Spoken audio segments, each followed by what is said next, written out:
Have you ever come across a video game that everyone raves about? Everyone loves it. It wins Best Game of the Year in several outlets. But you just don't understand why? For me, that game would be 2012's Journey, released for the PS3. The reviews state that pretty unanimously, this is not just the best game of the year.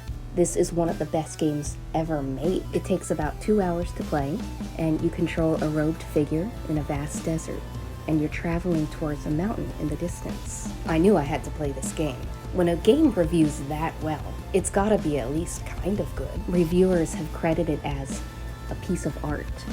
The visual, the auditory, all of it is just so wonderful to the senses. And then you can play with strangers. They said it's a moving and emotional experience, and several different reviewers said it moved them to tears. It has a 92 out of 100 on Metacritic. That's a really good aggregate score. Well, I played it, and let me tell you, it sucked. It was the most boring game I've ever played. I am so confused as to why it is so unanimously considered to be one of the best games of all time. And when I try to find out why it's such a good game, people just give what seems to me like non-answers. They're like, oh, either you get it or you don't.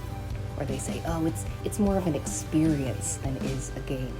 And it's an art form. Not everyone can get it. And while doing research for this video, I really struggled to find anyone out there on any message board who says that they didn't like it and that they agree with me. People say it's a beautiful game. It's a metaphor for life. People say it's a magical game. They use all these words to make it sound like it's the most incredible experience in the world. And maybe that's part of the problem. Maybe I went in with expectations that were just far too high. But man, this game was so stupid and boring. A vending machine has more gameplay than Journey. Well, the thing I have to keep in mind is we don't all have to agree. That's the beauty of reviews and gaming. We all have our own different opinions. Some games are for some people, and some games aren't. Journey wasn't for me. What about you? Did you try Journey? Did it move you to tears? Let me know in the comments down below. Please subscribe to Interesting Igloo.